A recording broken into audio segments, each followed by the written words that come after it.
Hello दोस्तों, आप लोगों का स्वागत है इतिहास की दुनिया 99 पर।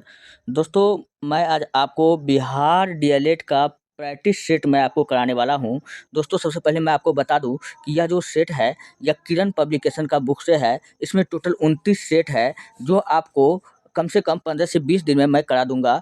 इसकी पूरी गारंटी है, इसलिए आप लोग अभी से चैनल को सब्सक्राइब करके रखिए। और इस सेट में मैं आपको केवल हिंदी और जीके जीएस, तो विज्ञान का भी करा दूंगा, साइंस का भी करा दूंगा ऑब्जेक्टिव, और उसके बाद में जीके का भी मैं करा दूंगा। तो इसलिए आप चैनल को सब्सक्राइब करके रखिए। काफ़ी डिस्कशन के साथ मैं कराऊंगा, एक एक प्रश्न काफ़ी इंपॉर्टेंट है। तो चलिए हम लोग वीडियो को स्टार्ट करते हैं। पहला प्रश्न आपके सामने में यहाँ पर है कि यह किरण का पर्यायवाची है। तो किरण का पर्यायवाची शब्द क्या होता है दोस्तों? तो किरण का जो पर्यायवाची शब्द होता है, अंशु भी होता है। क्या होता है? अंशु होता है, कर कर होता है, ज्योति होता है, और रश्मि होता है। अंशुकर, ज्योति, रश्मि, मरीचि होता है, मरीचि होता है, फिर मयूख होता है। तो ये सब भैया किसका पर्यायवाची है? ये सब भैया किरण का पर्यायवाची शब्द है। तो आप यहाँ पर खोज लीजिए कौन सा मिल रहा है आपको। आपको रश्मि मिल रहा है, तो अंशुकर, ज्योति, रश्मि छूट गया। अच्छा, रश्मि भी होता है, रश्मि। तो ऑप्शन नंबर 3 क्या हो जाएगा? बिल्कुल राइट हो जाएगा। अच्छा, आग का क्या होगा? तो आग का क्या होता है? अग्नि, अनल, ज्वाला, दहन, धनंजय, पावक, किसानु, वैश्वानर, रोहित, भासु, वायुष्खा। ये सब किसका पर्यायवाची है? ये सब आग का है। चलिए बढ़ते हैं दूसरे नंबर की प्रश्न की ओर। अगला प्रश्न आपके सामने में है, निम्नलिखित प्रश्नों में संधि पहचानिए। यहाँ पर संधि पहचानने के लिए कह रहा है। तो दूसरे नंबर का प्रश्न आप लोग यहाँ पर देख लीजिए। प्रश्न है नायक। दोस्तों, नायक का अगर हम लोग संधि विच्छेद करेंगे तो आपका क्या हो जाएगा? नय जोड़ अक हो जाएगा। क्या हो जाएगा? नायक का अगर संधि विच्छेद करेंगे तो नय जोड़ अक हो जाएगा। क्या हो जाएगा? नायक हो जाएगा। और नय में क्या है दोस्तों? ए है, और क्या है? अ है। जब ए में, जब देखिए नय में क्या छुपल है? ए छुपल है, और अक में क्या छुपा है? अ छुपा हुआ है। जब ए में जब अ जोड़ते हैं, तो जब ए में जब अ जोड़ते हैं तो हम लोग किस संधि में जोड़ते हैं? तो हम लोग अयादी संधि में जोड़ते हैं।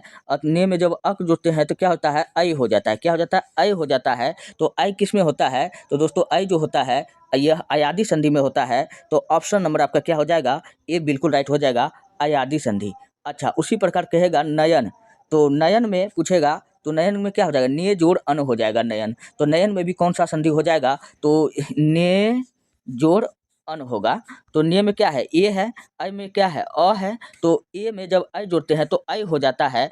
ऐ कब होता है? तो ऐ जो होता है हमारा, वो अयादी संधि में होता है। तो इसलिए इसका राइट आंसर क्या हो जाएगा? अयादी संधि हो जाएगा। चलिए बढ़ते हैं नेक्स्ट। अगला प्रश्न आपके सामने में है तीसरा नंबर का।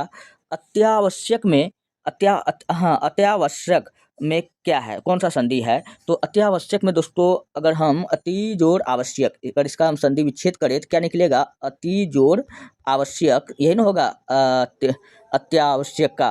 तो अति जोड़ आवश्यक हो जाएगा। तो इसमें दोस्तों अति में क्या है? अति में अ है, और इधर क्या है? आ है। अ में जब आ जुड़ता है, हाँ, तो अति में ये क्या हो जाएगा? अति जोड़ आवश्यक। हाँ, अ में अ जुड़ता है, तो ये क्या हो जाएगा? यहाँ राइट आंसर देख लीजिए यहाँ पर। तो अत्यावश्यक में दोस्तों कौन सा? यन संधि हो जाएगा। तो यन संधि ऑप्शन नंबर 2 क्या हो जाएगा? बिल्कुल राइट हो जाएगा। अच्छा, उसी प्रकार रहेगा कि अनु जोड़ ऐ, अनु जोड़ ऐ। तो अनु जोड़ ऐ को देख लीजिए, तो अन्वय हो जाएगा। इसमें भी कौन संधि हो जाएगा? यन संधि हो जाएगा। चलिए बढ़ते हैं नेक्स्ट। अगला प्रश्न आपके सामने में है, निम्नलिखित प्रश्न में संधि विच्छेद को पहचानिए। इसमें कौन सा सही संधि विच्छेद है आपको पहचानना है। देखिए, जगत जोड़ नाथ, जगत जोड़ नाथ में इसको क्या होता है? जगन्नाथ होता है। तो जगन्नाथ, फिर है जगन जोड़ नाथ, ये होगा जगन्नाथ। फिर जग जोड़ नाथ, जगतन जोड़नाथ। तो क्या हो जाएगा? ऊपर वाला बिल्कुल सही है। जगत जोड़नाथ क्या होता है? जगन्नाथ होता है। तो ये ऑप्शन नंबर 1 क्या हो जाएगा? बिल्कुल राइट हो जाएगा। चौथा नंबर का क्या हो जाएगा? जगत जोड़ नाथ हो जाएगा। चलिए बढ़ते हैं नेक्स्ट। अगला प्रश्न है, नीचे दिए हुए शब्दों का सर्वोत्तम विलोम चुनिए। तो 5वां नंबर का आपको विलोम शब्द चुनना है। तो आय का विलोम क्या होता है दोस्तों? आय का विलोम जो होता है, व्यय होता है। क्या होता है? व्यय होता है। और हानि का क्या होता है? विलोम। हानि का लाभ होता है दोस्तों। अल्प, अल्प मतलब होता है कम। कम का क्या हो जाएगा? कम का हो जाएगा अधिक हो जाएगा। क्या हो जाएगा? अधिक हो जाएगा।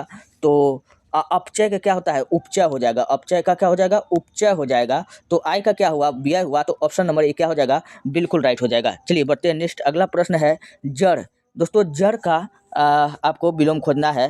तो जड़ जो कमा नंबर का है, जड़ का अर्थ क्या होता है दोस्तों? चेतन होता है। क्या होता है? चेतन होता है। तो ऑप्शन नंबर 2 क्या हो जाएगा? बिल्कुल राइट हो जाएगा। चलिए बढ़ते हैं नेक्स्ट। अगला प्रश्न आपके सामने में है 7वां नंबर का कि इन हिंदी शब्दों में विजातीय शब्द है। दोस्तों विजातीय शब्द क्या होता है? किसी वस्तु, शब्द, अक्षर या अंक को रंग, रूप, आकार, वेशभूषा इत्यादि के आधार पर अलग करना क्या कहलाता है? वर्गीकरण कहलाता है। क्या कहलाता है? वर्गीकरण कहलाता है। वर्गीकरण को 2 भाग में बांटा गया है। एक को कहा गया सजातीय और एक को कहा गया विजातीय। तो एक को कहा गया सजातीय, जिसका रंग, रूप, गुण सब एक जैसा मिल जाएगा उसको सजातीय कहेंगे, जिसका नहीं मिलेगा उसको क्या कहेंगे? विजातीय कहेंगे। तो इसमें पूछ रहा है कि इन शब्दों में विजातीय शब्द है। तो विजातीय हमको पूछ रहा है कि मतलब कि इनमें से सबसे भिन्न कौन है? तो देखिए आलू, प्याज, तोरी, पानी। तो ये सब देखिए सब जो है नापने वाला है। आलू को भी हम नाप सकते हैं, प्याज को भी नाप सकते हैं, तोरी ये सब एक फसल है ना? तो आप ये भी आप देख सकते हैं। लेकिन पानी क्या है? पानी ये इसका अलग गुण है, तो इसलिए इसका राइट आंसर क्या हो जाएगा? पानी हो जाएगा। चलिए बढ़ते नेक्स्ट। अगला प्रश्न आपके सामने में है, नीचे दिए हुए विशेषण का भेद को पहचानिए। तो नीचे दिए गए कुछ विशेषण है, आपको इनके भेदों को पहचानना है। तो वार्षिक जो एक शब्द दिया गया है, इसमें पूछ रहा है कि कौन सा विशेषण है? तो दोस्तों वार्षिक जो है यह एक संख्या है। क्या है? वर्ष क्या है? एक संख्या है। तो निश्चित संख्यावाचक हो जाएगा। तो ऑप्शन नंबर 3 क्या हो जाएगा? बिल्कुल राइट हो जाएगा। अच्छा, अगर विशेषण की अगर बात किया जाए दोस्तों, विशेषण टोटल 4 प्रकार का होता है। एक को कहते हैं गुणवाचक विशेषण, फिर कहते हैं संख्यावाचक विशेषण, फिर अगला हो गया परिणामवाचक विशेषण, फिर आपका हो जाएगा संकेतवाचक विशेषण। क्या हो जाता है? संकेतवाचक विशेषण। तो इसमें आपका क्या हो जाएगा? संख्यावाचक हो जाएगा। तो ऑप्शन नंबर 3 क्या होगा? राइट होगा। चलिए हम 9वें नंबर की प्रश्न की ओर बढ़ते हैं। उम्मीद करते हैं कि आपको सारा समझ में आता होगा। यह जो एक शब्द है दोस्तों, पूछ रहा है कि इसमें कौन सा विशेषण है। दोस्तों यह जो है यह इसमें कौन सा विशेषण हो जाएगा? तो 9वां नंबर का आपका आंसर नंबर 1 हो जाएगा सर्वनामिक विशेषण। क्या हो जाएगा? सर्वनामिक विशेषण। अब बात किया जाए कि सर्वनामिक विशेषण क्या होता है, तो मैं आपको बता दूं, जो शब्द संज्ञा के पहले आता है उसे सर्वनामिक विशेषण कहते हैं। जैसे अगर कह देगा कि यह बालक है, तो आप देख लीजिए कि बालक कोई एक शब्द है, इससे पहले यह आ गया, तो यही तो आपका क्या हो जाएगा? यह जो शब्द होगा यह क्या होगा? सर्वनामिक विशेषण है। कहेगा वह लड़का है, तो वह लड़का एक शब्द है, उससे पहले हम किसका प्रयोग कर रहे हैं? वह का प्रयोग कर रहे हैं, तो वह भी क्या है? सर्वनामिक विशेषण है। और मैं पढ़ता हूँ दोस्तों, मैं पढ़ता हूँ, तो पढ़ना एक वर्ड है, इसमें मैं लग गया, तो मैं पहले क्या हो जाएगा? सर्वनामिक विशेषण हो जाएगा। उम्मीद करते हैं कि आपको समझ में आ रहा होगा। चलिए हम बढ़ते हैं नेक्स्ट। अगला प्रश्न आपके सामने में है, क्रिया से बना विशेषण को पहचानिए। तो चलिए 10वें नंबर की प्रश्न, क्रिया से बना विशेषण को हमको पहचानना है। तो दोस्तों क्रिया से आप बना विशेषण को पहचानिए। तो पहला दिया हुआ इमारती, मासिक, कथित, मेरा। दोस्तों यहाँ पर देखिए कथित जो एक वर्ड है जो कथ से बना है, जो किससे बना है? कथ से। और इसका विशेषण क्या हो जाएगा? कथित हो जाएगा। तो इसका ऑप्शन नंबर बी क्या हो जाएगा? बिल्कुल राइट होगा। जबकि इमारती का विशेषण होगा नहीं। मासिक का क्या होगा? खुद विशेषण है। मेरा क्या है? एक भी विशेषता है कि ये चीज़ मेरा है, तो ये भी एक यहाँ पर कथित हो जाएगा। कथ एक शब्द है।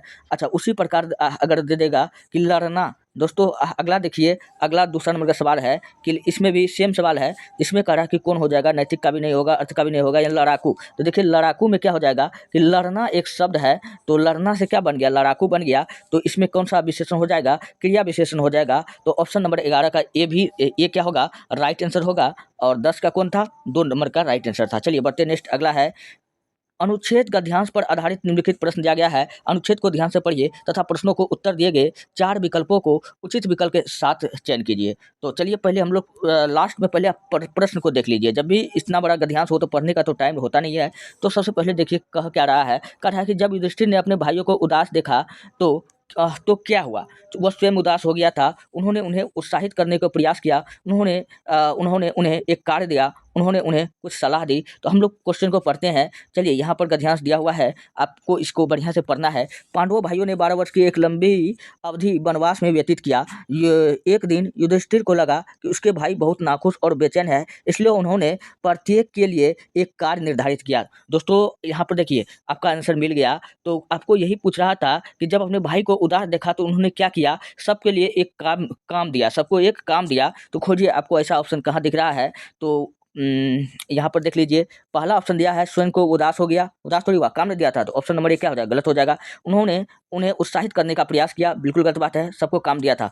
उन्होंने उन्हें एक कार्य दिया, हाँ बिल्कुल ये बात सही हो जाएगा। ऑप्शन नंबर 3, उन्होंने उन्हें कुछ सलाहें दी, नहीं, उनको कार्य दिया था। ऑप्शन नंबर 3 क्या हो जाएगा, राइट हो जाएगा। चलिए अब हम लोग 13वें नंबर की प्रश्न की ओर बढ़ते हैं। तो 13वां नंबर का प्रश्न है भैया, मर्डर का क्या अर्थ होता है। दोस्तों मर्डर का क्या अर्थ होगा, तो 13वां नंबर का प्रश्न को देखिए। अब मर्डर का अर्थ पूछ रहा है, तो मर्डर का जो अर्थ हो जाएगा क्या हो जाएगा, मर्डर का कृत्य हो जाएगा। क्या हो जाएगा, कृत्य मतलब करना हो जाएगा, जो शारीरिक चोट पहुंचाने के कारण से किया जाता है, इसलिए ऑप्शन नंबर 2 क्या हो जाएगा, राइट हो जाएगा। चलिए बढ़ते हैं नेक्स्ट, अगला है, धरती ने खिलाए हैं ज्वलंत लाल लाल, पंक्ति में प्रयुक्त अलंकार पहचाने। दोस्तों यहाँ पर देखिए एक शब्द दिख रहा है लाल लाल। जब भी अलंकार, अलंकार क्या होता है, जिस प्रकार महिलाएं अपने रूप और रंग को संवारने के लिए मेकअप करती है सुंदर दिखने के लिए, उसी प्रकार शब्दों को सुंदर दिखाने के लिए हम लोग किसका प्रयोग करते हैं, अलंकार का प्रयोग करते हैं। और ये अलंकार में दोस्तों, ये अलंकार 2 प्रकार का होता है, जनरली 3 होता है लेकिन आपको 2 ही याद रखना है। तो शब्दालंकार और अर्थ अलंकार। तो ये अलंकार 2 प्रकार का होता है। जब भी अलंकार में एक ही शब्द बार बार रिपीट हो, जी यहाँ पर देख लीजिए लाल और लाल, क्या हो रहा है, शब्द का क्या हो रहा है, एक ही बार रिपीट हो रहा है। जब एक ही शब्द एक बार बार रिपीट होता है तो वहाँ पर कौन सा अलंकार होता है, वहाँ पर कौन सा अलंकार हो जाएगा, पुनरुक्ति प्रकाश अलंकार हो जाएगा। कौन सा अलंकार हो जाएगा, पुनरुक्ति प्रकाश अलंकार। तो ऑप्शन नंबर 2 क्या हो जाएगा, बिल्कुल राइट हो जाएगा। चलिए बढ़ते हैं नेक्स्ट, अगला प्रश्न आपके सामने में है, साहित्य अकादमी पुरस्कार प्राप्त निराला की साहित्य साधना किसकी कृति है। दोस्तों साहित्य अकादमी पुरस्कार प्राप्त किसको मिला था, इनमें से ऑप्शन नीचे दिया गया है, और साथ साथ पूछ लिया है कि इसको जो दिया गया था किस पे दिया था, निराला की साहित्य साधना पर दिया गया था साहित्य अकादमी पुरस्कार। इनमें से किस राइटर को दिया गया था, तो नामवर सिंह, प्रगति और समाज इनका है, और भवानी प्रसाद मिश्र इसको भी नहीं दिया था, रामविलास शर्मा को दिया गया था। तो ऑप्शन नंबर 3 बिल्कुल क्या हो जाएगा, राइट हो जाएगा। आपने 10th क्लास में पढ़ा होगा, रामविलास शर्मा का कृति का नाम क्या था, इनकी रचना का नाम क्या था, आविन्यो। आपने एक चैप्टर पढ़ा होगा हिंदी में, तो आविन्यो के राइटर कौन थे, यही रामविलास शर्मा है। आपको इनके बारे में याद रखना। सॉरी दोस्तों, परंपरा का मूल्यांकन कौन था, परंपरा का मूल्यांकन इनका था, तो परंपरा का मूल्यांकन हो जाएगा। और हजारी प्रसाद द्विवेदी, इनको तो जानबे करते हैं, इसको राष्ट्र कवि कहा जाता है। और रामविलास शर्मा से अगर और भी क्वेश्चन पूछा जाए तो इनका जन्म कब हुआ था, तो 1912 में हुआ था। रामविलास शर्मा का जन्म कब हुआ था, 1912। ब से विलास, आपको याद रखना कि लास्ट में 12 है, तो 1912 में इनका क्या हुआ था, जन्म हुआ था। चलिए 16वां नंबर का प्रश्न है, मैं छुपाना जानता तो मुझे समझता ही, दिए गए विकल्प में सही विकल्पों का चयन करके रिक्त स्थान का पूर्ति करे और वाक्य बनाइए। आप यहाँ पर कौन सा एक वाक्य है जो सेट होगा, तो चलिए मैं छुपाना जानता तो लोग, अगर लोग भरते हैं तो लोग मुझे पशु समझता ही, ये बात गलत, अच्छा नहीं लग रहा सुनने में। तो जग अगर भरते हैं तो गलत हो जाता, तो क्या हो जाएगा यहाँ, मित्र और धूर्त। अगर मित्र को भरते हैं दोस्तों, मैं छुपाना जानता तो मित्र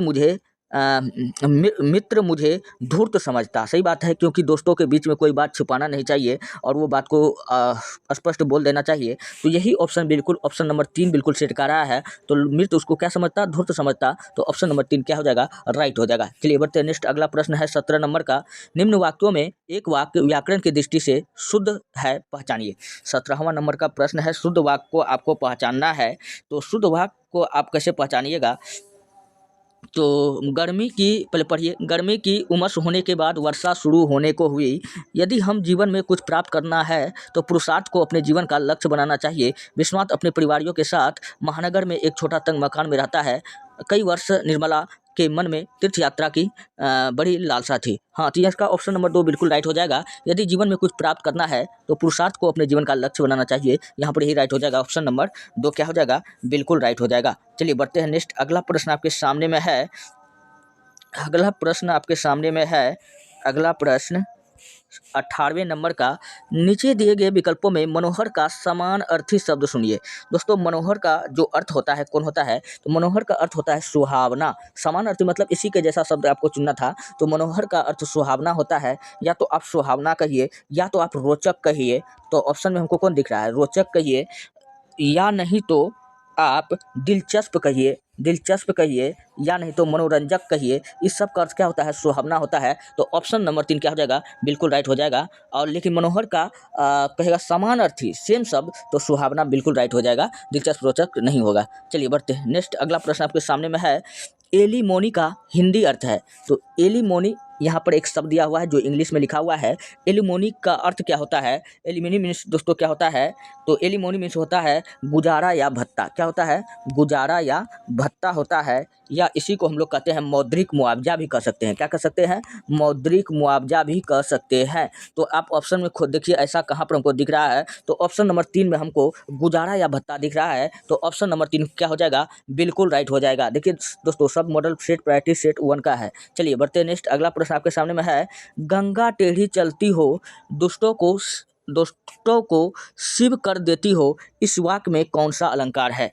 तो 20वां नंबर का प्रश्न है कि इस वाक्य में पूछ रहा है कि कौन सा अलंकार है। तो इसमें जो है व्याज स्तुति अलंकार है, तो ऑप्शन नंबर 4 क्या हो जाएगा? बिल्कुल राइट हो जाएगा। चलिए 21वां नंबर का प्रश्न है, जो तुम्हारी अनुशासन पावे, कंदुक इब ब्रह्मांड उठावे, काचे घट जिमि डारो फोड़ी, सकऊ मेरु मूसक जिमि तोड़ी।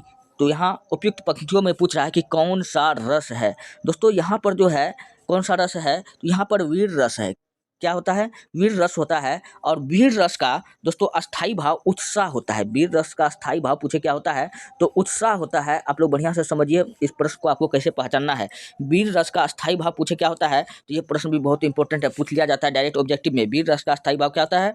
उत्साह होता है। और वीर रस को हम लोग कैसे पहचानेंगे? जब कोई कार्य करने या सुनने के बाद मन का भाव उत्पन्न होता है। जब कोई कार्य जब हम लोग सुनते हैं तो मन में जोश उत्पन्न हो जाता है कि यह काम हम भी करें, मन में कुछ भाव उत्पन्न हो जाता है, उसको हम लोग क्या कहते हैं? तो दोस्तों उसको हम लोग वीर रस कहते हैं। अब देखिए इसी का अगर मैं और भी एग्जाम्पल दूँ, तो आपने एक वर्ड सुना होगा, खूब लड़ी मर्दानी वह तो झांसी वाली रानी थी। जब इनके बारे में पढ़ते हैं तो मन में क्या होता है? उत्साह होता है कि वीरों की भांति हम भी अपने देश के लिए कुछ करते। तो यहाँ कौन हो जाएगा? वीर रस हो जाएगा। अच्छा, और भी है एग्जाम्पल, जब कोई कार्य, हाँ, तो आपने, हाँ, आगे नदियाँ पड़ी अपार, घोड़ा कैसे उतरे उस पार, राणा ने सोचा इस पार, तब तक घोड़े था उस पार। तो आपने महाराणा प्रताप का तो नाम सुना होगा, उसी का घोड़ा का नाम क्या था? चेतक। चेतक का यहाँ वीरता का बखान किया गया है। तो ये सब सुनने के बाद में इंटरेस्ट आता है, तो ये क्या हो जाएगा? वीर रस हो जाएगा। चलिए बढ़ते नेक्स्ट, अगला प्रश्न आपके सामने में है, चढ़ल कमल बंदो हरिराई, उपयुक्त पंक्ति में कौन सा अलंकार है? तो यह इसमें कौन सा अलंकार हो जाएगा? रूपक अलंकार हो जाएगा। कौन सा अलंकार हो जाएगा? रूपक अलंकार हो जाएगा। और रूपक अलंकार को दोस्तों हम लोग कैसे पहचानते हैं? तो रूपक अलंकार को हम लोग पहचानते हैं जब भी हमको, ये देखिए यहाँ पे बीच में डैश दिया हुआ ना, इसको हम लोग कहते हैं योजक चिन्ह। क्या कहते हैं? योजक चिन्ह। जब भी किसी पंक्ति में हमको योजक चिन्ह दिख जाए, या सा से सी दिख जाए, तो वहाँ कौन सा अलंकार होता है दोस्तों? वहाँ पर रूपक अलंकार होता है। तो ऑप्शन नंबर 3 क्या हो जाएगा? बिल्कुल राइट हो जाएगा। अच्छा, अतिशयोक्ति अलंकार। अतिशयोक्ति अलंकार क्या होता है दोस्तों? जब भी कोई वाक्य में बढ़ा चढ़ा करके कह दिया जाए, तो उस वाक्य में अतिशयोक्ति अलंकार होता है। जैसे कहेगा, कमरिया करे लॉलीपॉप तू आली चॉप लागेलू, तो ऐसा कभी हो सकता है?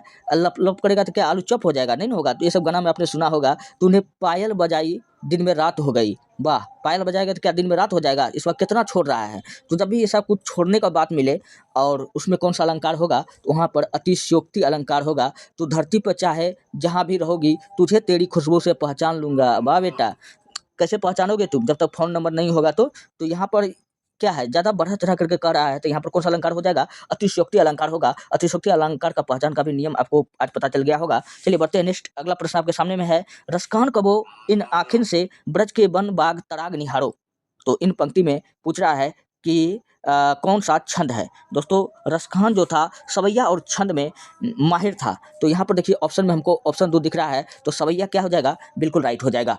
और दोस्तों अगर आपको वीडियो अच्छा लग रहा है, हेल्पफुल लग रहा है, तब आप हमारे चैनल को सब्सक्राइब कर लीजिए, वीडियो को लाइक कर दीजिए। दोस्तों 29 दिन में 29 सेट कराने का मैंने वादा किया है, और रोज़ क्लास का पीडीएफ आपका टेलीग्राम चैनल इतिहास की दुनिया पर अपलोड हो जाता है। आप वहाँ से जाकर के वीडियो का पीडीएफ ले लीजिएगा, नहीं तो डिस्क्रिप्शन के नीचे लिंक रहता है, आप उन पर टच करके जा सकते हैं। चलिए बढ़ते हैं नेक्स्ट, अगला प्रश्न आपके सामने में है, निम्नलिखित में कौन प्रेमचंद की एक रचना है? दोस्तों मुंशी प्रेमचंद आपने नाम सुना होगा, और इनकी रचना का नाम पूछ रहा है इसमें कौन सा है? तो उसने कहा था, दोस्तों उसने कहा था जो था वो किसका था? चंद्रधर शर्मा गुलेरी। आपने क्लास 12th में पढ़ा होगा, चंद्रधर शर्मा गुलेरी, उसने कहा था तेरी कुरमाई हो गई।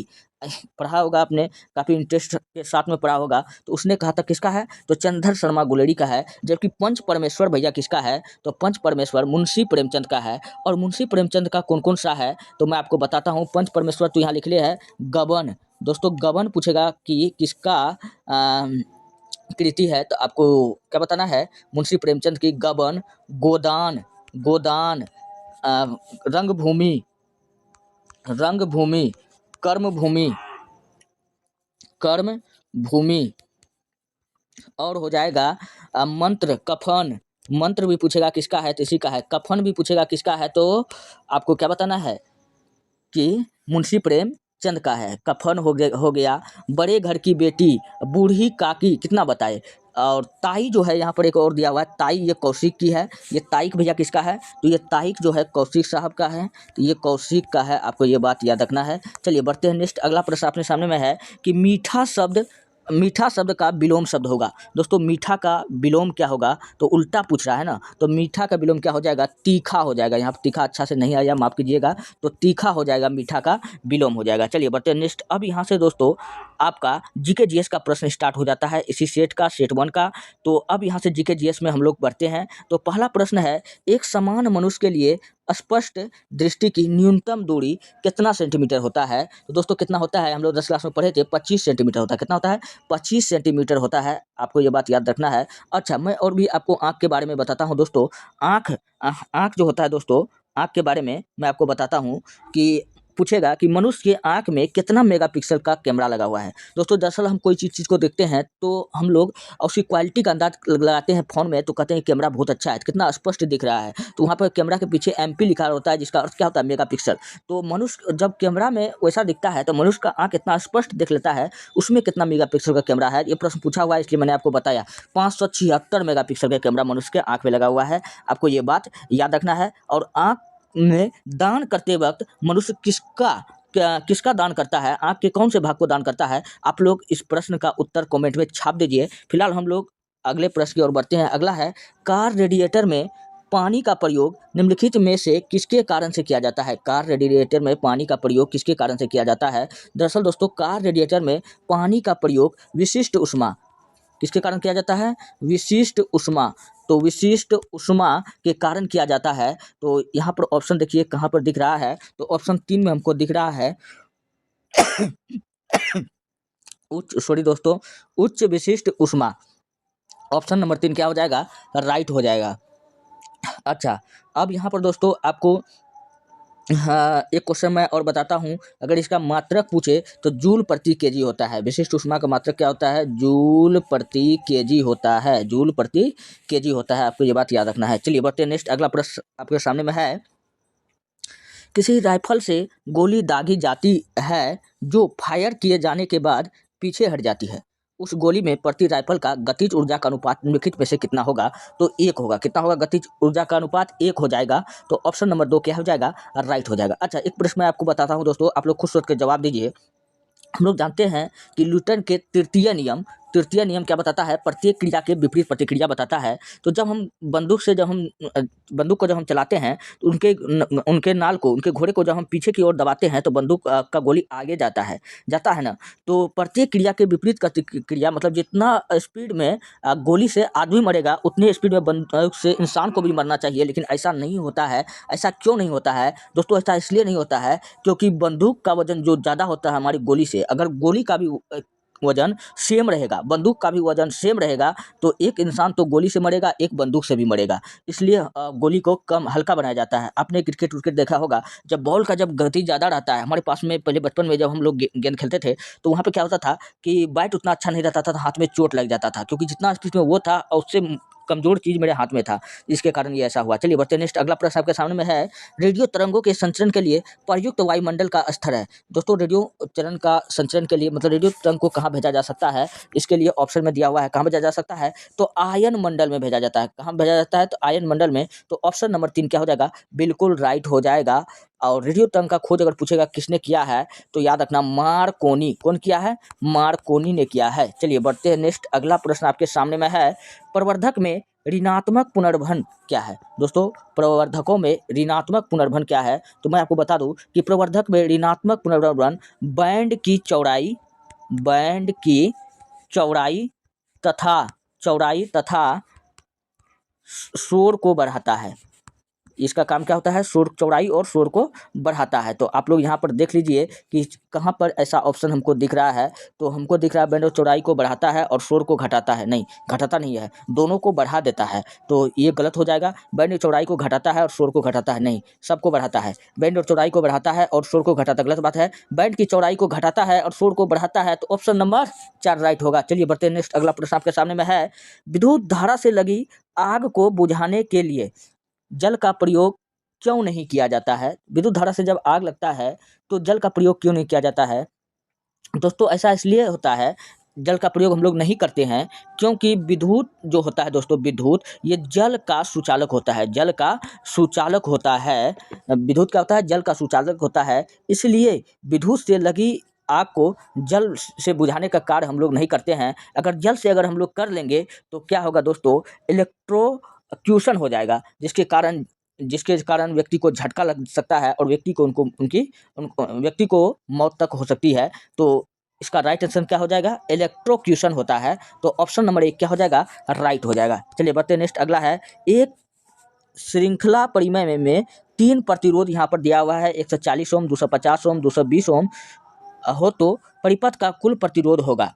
यहाँ पर 3 गो प्रतिरोध दिया हुआ है, तो परिपथ का कुल प्रतिरोध होगा, यानी कि यहाँ पर कौन सा क्रम में दिया हुआ है। तो हमको देख लिया है, यहाँ श्रृंखला लिखा है, मतलब क्रमानुसार दिया है। अगर क्रम में रहता है दोस्तों, वहाँ पर कौन सा क्रम होता है? तो श्रेणी क्रम होता है। कौन सा क्रम होता है? श्रेणी क्रम होता है। हम लोग जानते हैं कि श्रेणी क्रम का फॉर्मूला होता है R1 जोड़ R2 जोड़ R3। तो यहाँ पर हमको 3 गो प्रतिरोध दिया हुआ है। पहला प्रतिरोध कितना है? R1 है। तो R1 हो जाएगा 140, फिर हो जाएगा 250, फिर हो जाएगा 220 हो जाएगा। जब इन तीनों को हम लोग जोड़ देंगे, 140, 250, 220, तो 450, 20, 70, 140 हो जाएगा, 610 हो जाएगा। कितना हो जाएगा? 610 हो जाएगा। तो ऑप्शन नंबर 2 क्या हो जाएगा? बिल्कुल राइट हो जाएगा। तो कितना हो गया? 610, इन तीनों को जोड़ने पर। चलिए बढ़ते हैं नेक्स्ट। अगला प्रश्न आपके सामने में है, प्रकाश के एक माध्यम से दूसरे माध्यम में गुजरने पर उसकी दिशा में होने वाले परिवर्तन की घटना क्या कहलाती है? तो वो कहलाती है प्रकाश का अपवर्तन कहलाती है। दोस्तों अपवर्तन का अर्थ होता है धोखा। क्या होता है? धोखा होता है। और धोखा मतलब कहने का मतलब है कि जो आपको दिखेगा वो होगा नहीं, जो नहीं होगा वो डेफिनेटली होगा।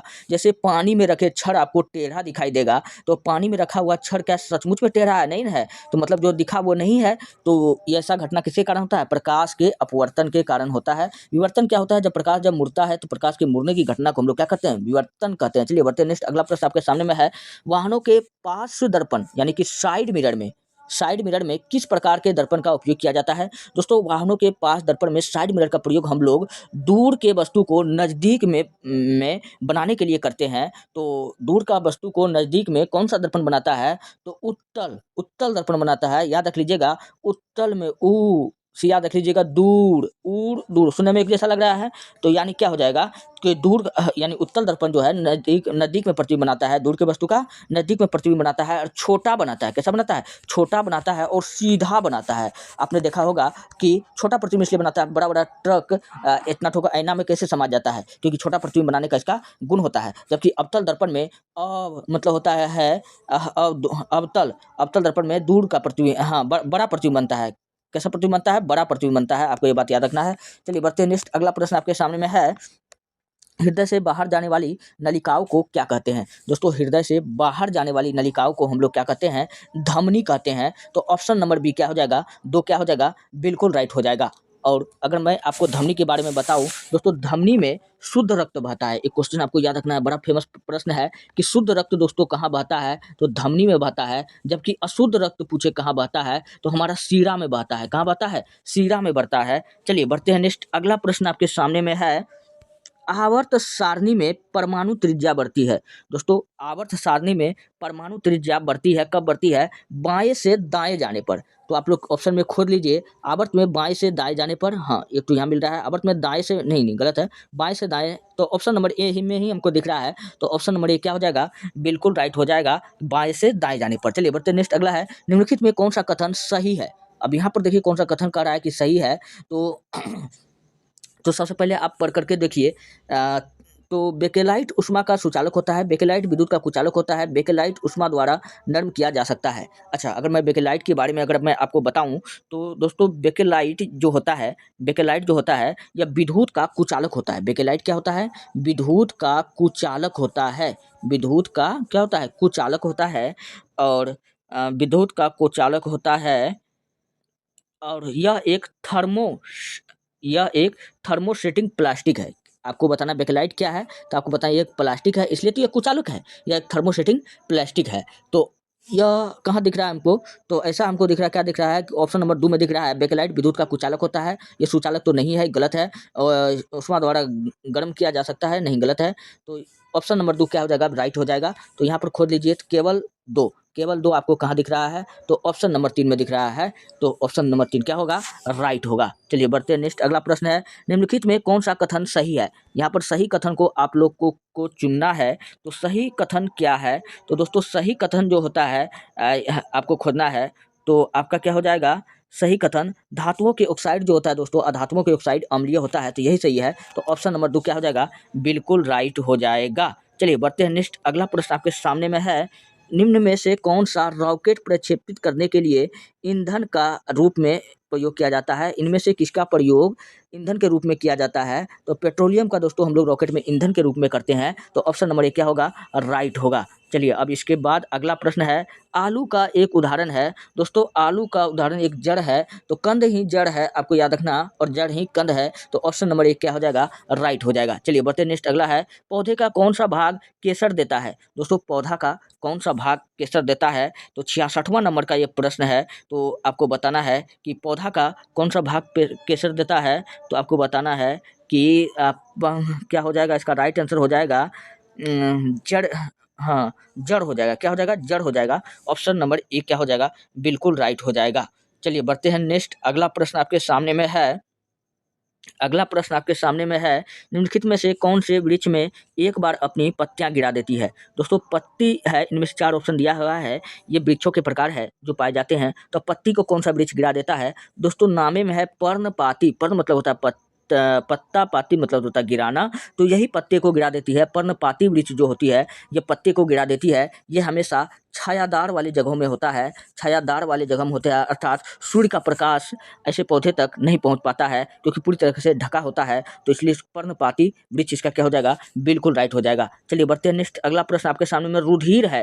दोस्तों रुधिर हम लोग कहते हैं खून को। खून जो है दोस्तों एक तरल संयोजी उत्तक है। खून पूछेगा आज के बाद क्या है, तो आपको बता, तरल संयोजी उत्तक है। संयोजी उत्तक का काम ही होता है पूरे शरीर को जोड़ के रखना। हाथ काटिए, पैर काटिए, कहीं काटिए, आपको खून निकलेगा क्योंकि पूरे शरीर में जुटा हुआ है। तो इसलिए इसको हम लोग क्या कहते हैं? संयोजी उत्तक हो जाएगा। कनेक्टिंग टिश्यू इसको इंग्लिश में कहते हैं। तो ऑप्शन नंबर 1 क्या होगा? राइट हो जाएगा। चलिए बढ़ते हैं नेक्स्ट। अगला है, हार्मोन के रूप में कार्य करने वाले प्रोटीन का उदाहरण बताइए। ऐसा कौन सा प्रोटीन है? यहाँ 4 गो दिया हुआ है, इनमें से वो हार्मोन है। तो हार्मोन कौन कौन है दोस्तों?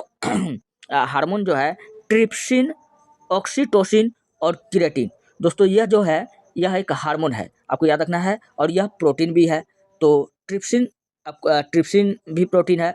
ऑक्सीटोसिन इसका कार्य कब कहाँ होता है दोस्तों? इसका कार्य होता है डिलीवरी के वक्त महिलाओं के गर्भ के संकुचन में, गर्भ को फैलाने में किया जाता है ऑक्सीटोसिन का प्रयोग। और याद रख लीजिएगा, फल फूल सब्जी का आकार बढ़ाने में। आप देखते हैं कि कद्दू छोटा रहता है, सुई देने के बाद में बहुत बड़ा हो जाता है, तो वहाँ पे कौन सा सुई दिया जाता है? वहाँ पर ऑक्सीटोसिन का सुई दिया जाता है। ठीक उसी प्रकार महिलाओं को डिलीवरी वक्त ऑक्सीटोसिन का सुई दिया जाता है। तो ऑप्शन नंबर 2 क्या होगा? राइट होगा। चलिए बढ़ते नेक्स्ट। अगला है, निम्नलिखित में से किस हार्मोन को आपातकालिक हार्मोन कहते हैं? तो आपातकालीन हार्मोन हम लोग एड्रेनल हार्मोन को कहते हैं। तो एड्रेनलिन हार्मोन को कहते हैं। इसी को हम लोग दोस्तों लरो या उरो हार्मोन भी कहते हैं। क्वेश्चन पूछेगा कि लरो या उरो हार्मोन किसको कहते हैं, तो आपको क्या बताना है? एड्रेनलिन हार्मोन बताना है। तो ऑप्शन नंबर 1 क्या हो जाएगा? बिल्कुल राइट हो जाएगा। अच्छा, थायरोक्सिन हार्मोन ये गले से निकलती है, और इसकी जब कमी हो जाएगा दोस्तों, इस हार्मोन की जब कमी हो जाएगा तो आपको कौन सा रोग हो जाएगा? ग्वाइटर हो जाएगा। और ग्वाइटर को ही हम लोग घेंघा कहते हैं, और ग्वाइटर को ही हम लोग गलगंट कहते कहते हैं, बच्चे में इसकी कमी होता है तो ग्वाइटर हो जाता है। आपको ये बात याद रखना है। चलिए बढ़ते हैं नेक्स्ट, अगला प्रश्न आपके सामने में है। अच्छा, इंसुलिन के बारे में बता।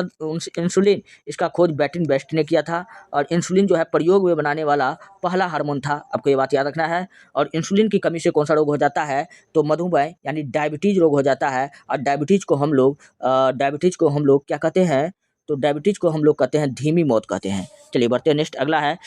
अब यहाँ से सामाजिक विज्ञान का प्रश्न आ गया है जो इसी साल पूछा गया था। तो सामाजिक विज्ञान का प्रश्न हम लोग देखते हैं। श्रीलंका कब स्वतंत्र हुआ, दोस्तों श्रीलंका 1948 में स्वतंत्र हुआ। तो ऑप्शन नंबर 2 क्या हो जाएगा, बिल्कुल राइट हो जाएगा। श्रीलंका जो है दोस्तों ये दक्षिण एशिया का द्वीपीय देश है, दक्षिण एशिया का द्वीपीय देश है। और श्रीलंका के बारे में और मैं अगर आपको बताऊं तो श्रीलंका की राजधानी पहले कोलंबो हुआ करता था, अभी इसका राजधानी चेंज हो गया है, जयवर्धनेपुरे कोट्टे। क्या हो गया है, जयवर्धनपुरे कोट्टे होता है। और बौद्ध धर्म में श्रीलंका को सिलोन कहा जाता है। क्या कहा जाता है, सिलोन कहा जाता है। और भारत को क्या कहा जाता है, तो जम्मू द्वीप कहा जाता है। चलिए बढ़ते हैं नेक्स्ट, अगला प्रश्न आपके सामने में है। अशोक ने बौद्ध धर्म के प्रचार के लिए किसे विदेश में भेजा, दोस्तों अशोक जो था ये मौर्य वंश के शासक थे और इन्होंने बौद्ध धर्म के प्रचार के लिए अपनी बेटी संघमित्रा और अपना बेटा, इसी का बेटा का दोस्तों क्या नाम था, तो कितना नंबर का प्रश्न है, 72 नंबर का प्रश्न है। इनका बेटा का नाम महेंद्र था, संघमित्रा और महेंद्र, ये दोनों को बौद्ध धर्म के प्रचार के लिए विदेश भेजा और यहाँ पर नेपाल भेजा था। तो यहाँ के राजा देवपाल से क्या हो गया था, इनकी बेटी संघमित्रा को प्रेम हो गया था, जिनके बाद में यहाँ के राजा ने क्या कर लिया, बौद्ध धर्म को स्वीकार कर लिया। तो क्वेश्चन आपसे पूछा जाता है सबसे तेज बौद्ध धर्म कहाँ फैला, जब यहाँ का राजा अपना लिया है तो प्रजा अपने भी करेगा। तो नेपाल में सबसे तेज बौद्ध धर्म फैला। और ये कुणाल भी कौन था, तो मौर्य वंश का पहला जो था अंधा शासक था, कौन था, कुणाल था। इनके बारे में याद रखना है। कुणाल एक पक्षी होता है दोस्तों, कुणाल का आंख बहुत सुंदर था, इसलिए इसका नाम क्या रखा गया, कुणाल रखा गया। चलिए और देव नाम पीढ़िया तो हम लोग अशोक को ही कहते हैं। चलिए बढ़ते नेक्स्ट, अगला प्रश्न आपके सामने में है। चौथ क्या था, दोस्तों एक शब्द यहाँ पर आपको दिख रहा है कि चौथ। दोस्तों चौथ क्या है, तो दोस्तों मैं अगर आपको बता दूं कि यह एक कर था जो मराठा काल में लिया जाता था, शिवाजी के काल में लिया जाता था। तो यह एक कर था। तो खोजिए आपको ऐसा कहाँ दिख रहा है, तो आपको बताना है यह एक भूमि कर था। देख लेते हैं ऑप्शन में फटाफट। तो यहाँ पर हाँ दिख रहा है, अकबर द्वारा लगाया गया सिंचाई कर था। अकबर का तो नाम ही नहीं है, शिवाजी के काल में लगाया गया था। तो यहाँ पर ऑप्शन 4 में हमको दिख रहा है शिवाजी द्वारा पड़ोसी राज्य पर लगाया गया भू संपत्ति कर था। तो ऑप्शन नंबर 4 क्या हो जाएगा, बिल्कुल राइट हो जाएगा। चलिए बढ़ते नेक्स्ट, अगला है। भारत में दल रहित लोकतंत्र का प्रस्ताव किसने रखा था, तो दल रहित लोकतंत्र का प्रस्ताव रखा था महात्मा गांधी, और इसको हम लोग बापू कहते हैं, राष्ट्रपिता कहते हैं, बाबा मलंग कहते हैं। तो महात्मा गांधी क्या हो जाएगा, बिल्कुल राइट हो जाएगा। चलिए बढ़ते हैं नेक्स्ट, अगला प्रश्न आपके सामने में है। ओडिशा के कोणार्क मंदिर के निर्माता है, दोस्तों उड़ीसा के कोणार्क मंदिर को कौन बनाया था, राजा नरसिंह देव ने बनाया था, प्रथम ने बनाया था। तो ऑप्शन नंबर 2 क्या हो जाएगा, बिल्कुल राइट हो जाएगा। यह सूर्य भगवान का मंदिर है, आपको ये बात याद रखना है, ऑप्शन नंबर 2 राइट हो जाएगा। चलिए बताते हैं नेक्स्ट, अगला प्रश्न है। अमावस्या तथा पूर्णिमा के दिन बहुत ज्वार भाटा की घटना घटित होती है, क्योंकि उन दोनों क्या होता है, दोस्तों 76 नंबर का अमावस्या और पूर्णिमा के दिन ज्वार भाटा की घटना घटित होती है। तो क्वेश्चन पूछ रहा है कि उस दिन क्या होता है, दोस्तों उस दिन जो होता है सूर्य पृथ्वी और चंद्रमा, क्या याद रखना है, सूर्य पृथ्वी और चंद्रमा, उस दिन सूर्य पृथ्वी और चंद्रमा सरल रेखा में होता है। क्यों होता है, सरल रेखा में होता है, इसलिए यह घटना घटता है। तो ऐसा ऑप्शन आप लोग खोज दीजिए कहाँ दिख रहा है। तो ऐसा हमको दिख रहा है पहला में चंद्रमा एवं पृथ्वी एक दूसरे के लंबवत होती है, नहीं सूर्य तथा चंद्रमा लंबवत होती है। हाँ यहाँ आपको दिख रहा है ऑप्शन नंबर 3 में सूर्य पृथ्वी तथा चंद्रमा सरल रेखा में होता है। तो ऑप्शन नंबर 3 क्या होगा, राइट होगा। चलिए बढ़ते नेक्स्ट, अगला है। किस सिख गुरु ने स्वयं को सच्चा बादशाह कहा था, तो दोस्तों सच्चा बादशाह जो कहा था वो कौन कहा था, सिखों के 5वें गुरु देव अर्जुन देव। क्या बताना है, सिखों के 5वें गुरुदेव अर्जुन देव का बेटा का नाम क्या था, हरगोविंद सिंह। कौन था, हरगोविंद सिंह। यही हरगोविंद सिंह ने अपने आप को स्वयं का सच्चा बादशाह कहा था, तो हरगोविंद सिंह आपका बिल्कुल राइट हो जाएगा। तो ऑप्शन नंबर 2 में हमको हरगोविंद सिंह दिख रहा है, तो इस प्रश्न का राइट क्या हो जाएगा? 2 हो जाएगा। आपको ये बात याद रखना है। और हरगोविंद सिंह के बारे में एक प्रश्न आपको और भी याद रखना है कि हरगोविंद सिंह इन्होंने अकाल तख्त का स्थापना किया था। क्वेश्चन पूछेगा कि अकाल तख्त का स्थापना किस गुरु ने किया था, किस सिख गुरु ने किया था? तो आपको हरगोविंद सिंह बताना है। चलिए बढ़ते हैं नेक्स्ट, अगला प्रश्न आपके सामने में है, भारत में अत्यंत दीर्घ दिन कब होता है? दीर्घ मतलब बड़ा दिन पूछ रहा है, कब होता है? वो होता है 21 जून को। कब होता है? 21 जून को होता है। तो ऑप्शन नंबर 3 क्या हो जाएगा? बिल्कुल राइट हो जाएगा। तो क्या हो जाएगा? 21 जून। चलिए बढ़ते हैं नेक्स्ट, अगला है, दीव एक द्वीप है। दोस्तों दीव एक द्वीप है। दीव जो नामक जो द्वीप है, यह कहाँ पर है? दोस्तों यह खंभात की खाड़ी में है। कहाँ पर है? खंभात की खाड़ी में, वैरोवल पत्तन के निकट है। खंभात की खाड़ी में कहाँ है? वैरोवल पत्तन के निकट में है। और हम लोग जानते हैं खंभात की खाड़ी पेट्रोलियम उत्पादक के लिए फेमस है। और ये खंभात की खाड़ी भैया कहाँ पड़ता है? तो ये खंभात की खाड़ी कहाँ पड़ता है? गुजरात में पड़ता है। देखिए आपको कहाँ पर ऐसा ऑप्शन दिख रहा है? तो ऑप्शन दमन से हटकर, गोवा से हटकर, गुजरात से हटकर, हाँ यहाँ गुजरात हमको दिख रहा है। तो ऑप्शन नंबर 3 क्या हो जाएगा? बिल्कुल राइट हो जाएगा। चलिए बढ़ते हैं नेक्स्ट, अगला है, शिव समुद्रम जलप्रपात किस नदी के मार्ग पे पाया जाता है? तो शिव समुद्रम जलप्रपात यह कर्नाटक में है। कहाँ है? क्वेश्चन पूछा है कहाँ है? तो कर्नाटक में है। अब किस नदी पर है? तो गोदावरी नदी पर है। इसको हम लोग गोदावरी नदी को दक्षिण भारत की गंगा कहते हैं। क्या कहते हैं? दक्षिण भारत की गंगा कहते हैं। और ये कर्नाटक में है। और यहाँ पर क्या होता है दोस्तों, हाँ, शिव समुद्रम जलप्रपात, यहाँ दोस्तों हम लोग क्या बनाते हैं? जल विद्युत बनाते हैं। कितना बनाते हैं? जल विद्युत बनाते हैं। अगर इनकी ऊंचाई का अगर बात किया जाए, अगर इनकी ऊंचाई का बात किया जाए कि शिव समुद्रम जलप्रपात की ऊंचाई कितनी है, तो इनकी ऊंचाई 90 मीटर है। कितना है? 90 मीटर आपको याद रखना है। और इसका उपयोग जल विद्युत उत्पादन के लिए होता है। चलिए बढ़ते हैं नेक्स्ट, अगला है, अगला प्रश्न आपके सामने में है, इनकलाब जिंदाबाद का नारा किसने दिया था? दोस्तों इनकलाब जिंदाबाद का नारा सुभाष चंद्र बोस। इनकलाब जिंदाबाद, तुम मुझे खून दो मैं तुम्हें आज़ादी दूंगा। तुम मुझे खून दो, इनकलाब जिंदाबाद, हाँ। तो इस क्या हो जाएगा? तुम मुझे खून दो मैं तुम्हें आज़ादी दूंगा, और दिल्ली चलो, और दिल्ली चलो, ये सब नारा किसने दिया था? सुभाष चंद्र बोस ने दिया था। तो ऑप्शन नंबर 2 क्या होगा? राइट हो जाएगा। और भगत सिंह को हम लोग शहीद आजम कहते हैं। आपको ये बात याद रखना है। चलिए बढ़ते हैं नेक्स्ट, अगला है, भारत का अमर राष्ट्रीय गीत वंदे मातरम को किसने लिखा है? तो वंदे मातरम को किसने लिखा है? तो बंकिम चंद्र चटर्जी ने लिखा है। तो ऑप्शन नंबर 3 क्या हो जाएगा? बिल्कुल राइट हो जाएगा। अगर वंदे मातरम की अगर बात किया जाए, तो यह एक उपन्यास है। यह एक उपन्यास है जो किसका है? तो दोस्तों यह बंकिम चंद्र चटर्जी का है, जो 1882 में प्रकाशित हुआ। कब हुआ था? 1882 में इसको लिखा गया दोस्तों। और 1896 में और वंदे मातरम को पहली बार रविन्द्रनाथ टैगोर द्वारा गाया गया था। आपको ये बात याद रखना है। चलिए बढ़ते हैं नेक्स्ट, अगला प्रश्न आपके सामने में है, अगला प्रश्न, श्रेष्ठ कलाकृति हंस दमयंती को किसने चित्रित किया है? तो ये कलाकृति है हंस दमयंती, इसको किसने लिखा है? तो आपको क्या बताना है? इसको बता, राजा रवि वर्मा।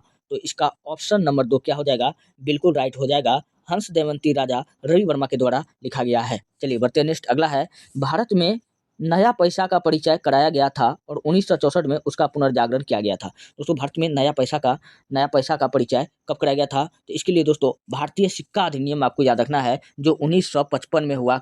भारतीय सिक्का अधिनियम। और 1955 के बाद में 1 अप्रैल 1957 को, 2 साल बाद 1 अप्रैल 1957 को यह अधिनियम लागू हो गया था। तो ऑप्शन में देखिए 1957 कहाँ दिख रहा है? तो ऑप्शन नंबर 1 में। तो 1 क्या होगा? राइट होगा। चलिए बढ़ते हैं नेक्स्ट, अगला प्रश्न आपके सामने में है, भारत का राष्ट्रीय वृक्ष है। तो भारत का राष्ट्रीय वृक्ष हम लोग किसको कहते हैं? तो हम लोग वट कहते हैं। वट को ही हम लोग क्या कहते हैं? बरगद कहते हैं। क्या कहते हैं? बरगद कहते हैं। यही हमारा क्या है? राष्ट्रीय वृक्ष है। अगर बरगद का अगर अगर साइंटिफिक नाम पूछेगा क्या है, तो आपको बताना फाइकस। फाइकस दोस्तों बहुत इंपॉर्टेंट प्रश्न, सभी एग्जाम में पूछा जाता है। फाइकस बेंगोलिसिस। फाइकस बेंगोलिसिस जो है यह किसका नाम है? तो यह बरगद का नाम है। आपको याद रखना है। तो नीम, बरगद, तुलसी, ये सब पौधा जो है पर ऑक्सीसोम पौधा है, क्योंकि यह पौधा 24 घंटा ऑक्सीजन देता है, इसलिए इनका पूजा भी होता है। आपको ये भी बात याद रखना है। चलिए बढ़ते हैं नेक्स्ट, अगला प्रश्न आपके सामने में है, भारत का राष्ट्रीय वृक्ष है, हाँ ये बता दिए हैं। नेक्स्ट है, बोस्टन की टी पार्टी इतिहास की एक महत्वपूर्ण घटना है, किससे संबंधित है? दोस्तों यह अमेरिका का स्वतंत्रता संग्राम है, जो 1773 में हुआ था। बोस्टन की टी पार्टी पूछिए कब हुआ था? 1773 में हुआ था। तो अमेरिका का स्वतंत्रता संग्राम, तो ऑप्शन नंबर 1 क्या हो जाएगा? बिल्कुल राइट हो जाएगा। नेक्स्ट प्रश्न आपके सामने में है, अगला प्रश्न, बलवंत राय मेहता कमेटी ने सुझाव दिया था कि पंचायती राज की संरचना का स्तर होना चाहिए। तो पंचायती राज का सुझाव पूछेगा सर्वप्रथम किसने दिया था? तो आपको बताना बलवंत राय मेहता ने दिया था। तो इसका कहा था कि पंचायती राज जो होगा वो त्रिस्तरीय होगा। क्या होगा? त्रिस्तरीय होगा। और ये त्रिस्तरीय में गांव, ब्लॉक और जिला शामिल होगा। तो ऐसा ऑप्शन हमको कहाँ दिख रहा है? तो ऑप्शन नंबर ए में दिख रहा है। और बलवंत राय मेहता के कहने पर पहला राजस्थान के नागौर में, कहाँ? राजस्थान के नागौर में पहला पंचायती राज स्थापित किया गया। आपको ये बात याद रखना, कहाँ? राजस्थान के नागौर जिला में किया गया था। चलिए बढ़ते हैं, नेक्स्ट अगला है, सैटेलाइट लॉन्चिंग स्टेशन कहाँ स्थित है? हम सब जानते हैं कि सैटेलाइट लॉन्चिंग स्टेशन कहाँ पर है। तो यह है श्रीहरिकोटा में है। तो इसका राइट आंसर क्या हो जाएगा? श्रीहरिकोटा हो जाएगा। तो सैटेलाइट लॉन्चिंग स्टेशन कहाँ है? श्रीहरिकोटा में है, मध्य प्रदेश आंध्र प्रदेश में है। तो ऑप्शन नंबर 1 क्या होगा? बिल्कुल राइट होगा। और इसी का नाम क्या रखा गया है? सतीश धवन अंतरिक्ष केंद्र। चलिए बढ़ते हैं, नेक्स्ट अगला प्रश्न आपके सामने में है, काला रंग का ध्वज क्या दर्शाता है? काला रंग क्या दर्शाता है? तो ये आतंकवादी का आतंकवाद लोग देखते हैं काला पहनता है, तो ये विरोध को दर्शाता है। तो ऑप्शन नंबर 3 क्या हो जाएगा? बिल्कुल राइट हो जाएगा। चलिए, मंदी की परिभाषा क्या है? दोस्तों मंदी का जो परिभाषा है, यहाँ पर पहले हम लोग पढ़ते हैं, म्यादी समय के लिए आर्थिक प्रवृत्ति की गति धीमी होती है। हाँ, ये भी होता है, जब मंदी होता है तो आर्थिक क्रिया थम जाती है, उनका विकास रुक जाता है, ये भी बात सही है। और है वह समय जिसमें बेकारी बढ़ती है। सही बात है, मंदी नहीं रहेगा तो पैसा नहीं आएगा, पैसा नहीं आएगा तो बेकारी बेरोजगारी सब बढ़ेगा और मांग और उत्पादन गिरता है। जब पैसे नहीं रहेगा तो लोग लेगा कहाँ से, और जब लेगा नहीं तो बनेगा कहाँ से सामान। तो ये भी बात सही है। अगला है, वह समय जिसमें मांग के अभाव से माल का संग्रह बढ़ता है। अब माल ढेर सारा था, कोई लेने वाला होता नहीं है, तो ये भी बात सही है। तो उपयुक्त सभी हो जाएगा विकल्प। तो ऑप्शन नंबर 4 क्या हो जाएगा? बिल्कुल राइट हो जाएगा। दोस्तों ये रहा सेट 1। इसी प्रकार मैं पूरा 29 सेट का सॉल्यूशन देने वाला हूँ। अगर आपको वीडियो अच्छा लगता है, हेल्पफुल लगता है, तब हमारे चैनल को सब्सक्राइब कर लीजिए। और हर रोज़ 1 से 2 सेट मैं करवाऊँगा। मिलते हैं नेक्स्ट वीडियो में, धन्यवाद। और रोज़ क्लास का PDF आपका टेलीग्राम चैनल इतिहास की दुनिया 99 पर अपलोड हो जाता है, वहाँ से आप जा करके ले सकते हैं PDF। मिलते हैं नेक्स्ट वीडियो में, धन्यवाद।